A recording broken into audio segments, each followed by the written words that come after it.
Today's tutorial will be on contemporary developed economics. We will go on discussing the topic of environment and development. Now, under this broad heading, today we are going to restrict ourselves to environmental consciousness and the trade related welfare. So, let us begin. Now, the proponents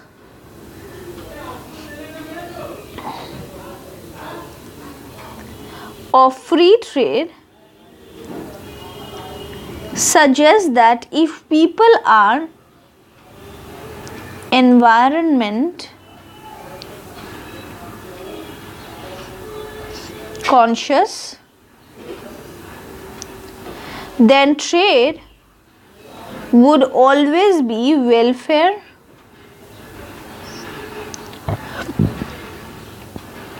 augmented or augmenting. Now, to illustrate this particular point, let me write it, welfare augmenting. Now, to illustrate this point, I will start with a graph so that it becomes easy. We will first see autarky, and then when the trade opens, then what happens. So, I'll start with a two-panel diagram. Here we have x, here we have px. I'll make the demand function. So, this is okay.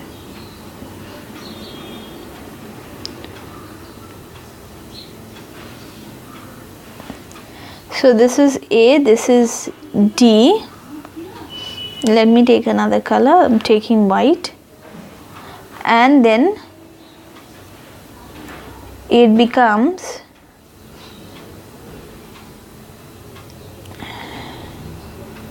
this one. So, I'll draw the social marginal cost curve and the private marginal cost curve. So, this is private marginal cost, this is social marginal cost. Say this is E, this is O, and this is P. So, let us write. So, in this case, you can clearly see that given environment consciousness, the autarky welfare equals delta ABE, which is this triangle, plus delta OBE, which is as a inverted triangle here. Now, we will consider a global price. So, say the global price, and let me choose another color and I'll mark it. So, global price is say OC, or let me write it at C. And this, so this is OC is the global price, so this is G, this is F. Okay. So, if the global price is given to be OC, as you can see here, then the welfare is augmented by delta, by the area triangle EFG, isn't it? When the country exports FG amount of X. What does this give? It gives us the idea, or it follows that given optimal environment policy, trade is actually welfare promoting, as we have just witnessed. That is, in absence of environmental policy, however, globalization.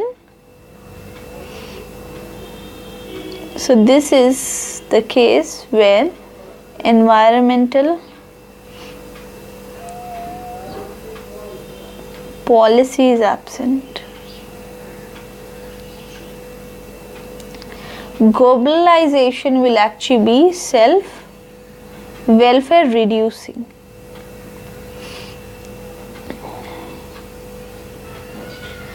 However, if enforcement of these environmental policies either politically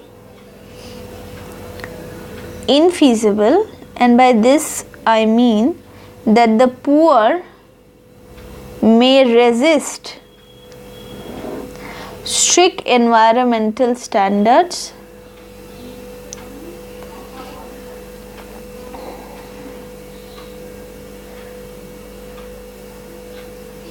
with respect to, say, the use of forest, or you can it is forest, or even the ocean resources, or it can also be cost ineffective. Thus, the emission test centers are very expensive for vehicular pollution to actually control, and this is the case of the low level or less developed countries. Now, if this is the case, then an less developed country may be tempted to use the trade policy. That means we are talking about less trade as a substitute, and this will serve as a substitute for environmental policy.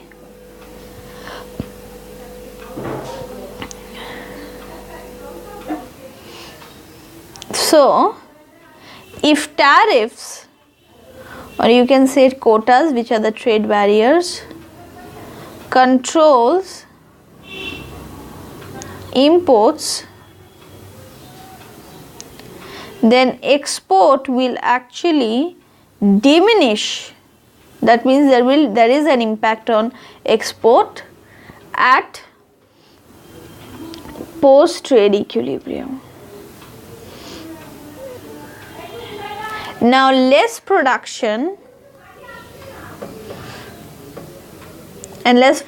of the polluting goods that has actually been achieved by trade contraction causes less damage to the environment. Alternatively, the state may also use tax on export, or you can even have the case of voluntary export restriction.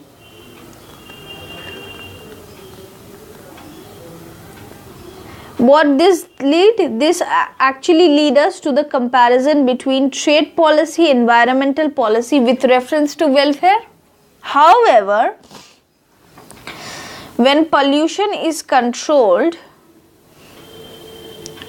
through trade policy, this particular process is actually inferior. So this you are doing through trade policy, and it is inferior to direct pollution control. Now, direct environmental control actually affects the sources of pollution externalities.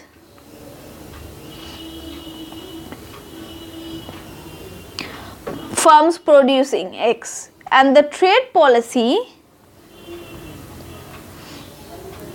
affects not only firm that is producing X, but also the domestic consumers,